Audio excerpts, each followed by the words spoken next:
সবাইকে আমার শুভেচ্ছা অভিনন্দন। আমি প্রথমেই আমার গণমাধ্যম কর্মী প্রিয় ভাই বোনদেরকে আমি ধন্যবাদ জানাই। আমাদের পাশে আছে এবং থাকবে এবং ভবিষ্যতে আমাদেরকে সহযোগিতা করবে। আমাদের নির্মম এই অবস্থাটুকু সমাজে, দেশে এবং বিদেশে তারা জাগরণ সৃষ্টি করবে, এটাই আমরা আশা করি আমার গণমাধ্যম ভাই এবং বোনদের কাছ থেকে। আমি প্রথমে আমাদের বিশ্ব হিন্দু ফেডারেশনের পক্ষ থেকে বাংলাদেশের সকল সনাতনী ভাই বোন যারা যেখানে আছে এবং যে অবস্থায় আছে তারা যেন ভালো থাকে, সুস্থ থাকে, সুন্দর থাকে, এই আশা এবং শক্তি প্রয়াস নিয়ে আমি মহান সৃষ্টিকর্তার কাছে সর্বময় কামনা করছি। আজকের বাংলাদেশের 5ই আগস্টের যে নির্মম পরিহাস সৃষ্টি হয়েছে, সেই নির্মম পরিহাসের সৃষ্টির প্রেক্ষাপটে বাংলাদেশে সকল সনাতনীদের উপর একটা নির্মম নির্যাতন বিভিন্ন মহল থেকে, বিভিন্ন রাজনৈতিক ইস্যু থেকে এবং বিভিন্ন নাটকীয় পর্যায় থেকে হিন্দুদের উপর নির্যাতন চলছে।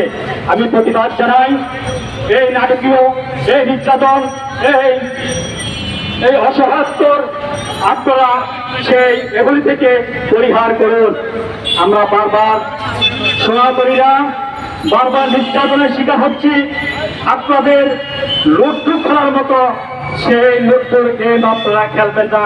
আমি বারবার আপনাদেরকে বিশ্ব হিন্দু ফেডারেশনের পক্ষ থেকে আবারও আমি প্রতিবাদ জানাচ্ছি। আমি প্রতিবাদ জানাই সকল যারা সনাতনীদের বিদ্বেষী করছেন, যারা সনাতনীদেরকে নিয়ে বিভিন্ন ধরনের অত্যাচার নিপীড়ন করার পরিকল্পনা ছকাচ্ছেন, যারা দেশ বিদেশে সনাতনীদেরকে নিয়ে অসহায়ত্ব করার জন্য একটা ফায়দা নেওয়ার চেষ্টা করছেন, আমরা তাদেরকে প্রতিবাদ জানাই। আমাদের সবচেয়ে পরিচয় আমরা হিন্দু, আমরা সনাতনী, আমরা আর্যপুত্র, এটাই আমাদের সবচেয়ে বড় পরিচয়। আমরা এই বাংলাদেশে কোন শত্রুদেরকে পরাস্ত করতে যাব না, কোন শত্রুদেরকে স্বাচ্ছন্দ্যী করে হিন্দুদেরকে বঞ্চিয়ে তোলার জন্য আমরা সর্বাত্মক চেষ্টা করব। আজকের এই বাংলাদেশে হিন্দুরা নির্যাতিত নিপীড়িত হচ্ছে, তো তাই বলে আপনারা ছোট ভাববেন না। আমাদেরকে প্রতিবাদ করা শিখাচ্ছেন, আমরা রাজপথে প্রতিবাদ করার অঙ্গীকার করছি। আমরা আমাদের অধিকার রক্ষা করব, আমরা আমার অধিকার রক্ষা করে আমরা এই দেশে বাংলাদেশের সম্পূর্ণ মৌলিক অধিকার রক্ষা করে আমরা এই দেশে বসবাস করব। আপনারা আমাদের পাশে আছেন, আপনারা থাকবেন। আমি অনুরোধ করছি বাংলাদেশের সকল সুশীল সমাজ, বাংলাদেশের সকল সমগোষ্ঠী, বাংলাদেশে যারা রয়েছেন, যারা বিচারক, যারা নিবেদিত, যারা সমাজের মানুষের মানবতার রক্ষা করেন, মানবতার অধিকার রক্ষা করেন, তারা আমাদের পাশে থাকবেন। আমরা তাদের সহযোগিতা চাচ্ছি। আমরা বিশ্ব হিন্দু ফেডারেশনের পক্ষ থেকে বাংলাদেশ নয়, সমগ্র বিশ্ব আমাদের যে আওয়াজ হচ্ছে, আমরা বাংলাদেশে সনাতনীরা 5ই আগস্টের পর থেকে আমরা নির্যাতিত হচ্ছি। এটা আর আগামী দিন হতে দেব না। কি বলেন? আজকে আমরা এই জায়গায় আমরা প্রতিজ্ঞা করছি, আমাদের যে 8 দফা দাবি, আমাদের উপদেষ্টা ডক্টর মোহাম্মদ ইউনূসের কাছে আমরা একটা স্মারকলিপি পাঠিয়েছিলাম। উনি আমাদেরকে আশ্বাস করেছেন যে আমরা আপনাদের এই 8 দফা দাবি বাস্তবায়ন করার লক্ষ্যে আমরা একমত আছি।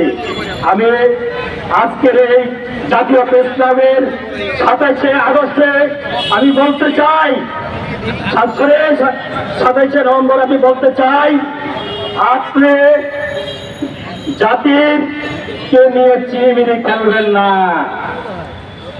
আমরা সনাতনী, আমরা মানবতার লক্ষ্যে মানবতাকে আমরা সর্বময় সম্মান করি। আপনাকে আমরা সম্মান করি।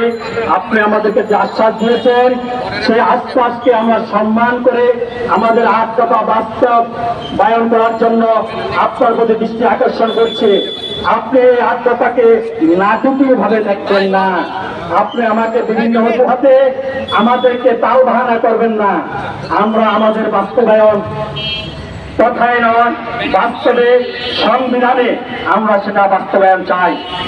আমি মাননীয় প্রধান উপদেষ্টা ডক্টর মোহাম্মদ ইউনূসের কাছে বিনীত আবেদন, আরো আমি বলছি আজকে যারা এই জাতীয় প্রেস ক্লাবে আসছেন, আগামী 4 নভেম্বর আমাদের শহীদ মিনারে যে সমাবেশ, সেই সমাবেশ থেকে আমাদের হিন্দুদের অধিকারের আওয়াজ তুমুলভাবে শুরু হবে। সেই সুযোগে আমরা আমাদের অধিকার আদায় করে রাজপথ থেকে করে ফিরব। কি বলেন আপনারা? একটা থাকবো আপনাদেরকে আমরা সাথে নিয়ে, সমগ্র বাংলাদেশের ভাই বোনদেরকে সাথে নিয়ে, মা বোনদেরকে সাথে নিয়ে আমরা রাজপথ ঘেরাও করে আপনাদের অধিকার আমরা ঘরে ফিরব। এই বলে আমি আমার সংক্ষিপ্ত বক্তব্য এবং সনাতনীকে আমি সমবেদনা ও কৃতজ্ঞতা জানিয়ে, আমার বক্তব্য আরো ছিল, আমি আরো ভাই বোন রয়েছে, তাদেরকে আমি সুযোগ প্রদান করে আমি বক্তব্য এখানে শেষ করলাম। সবাইকে ধন্যবাদ।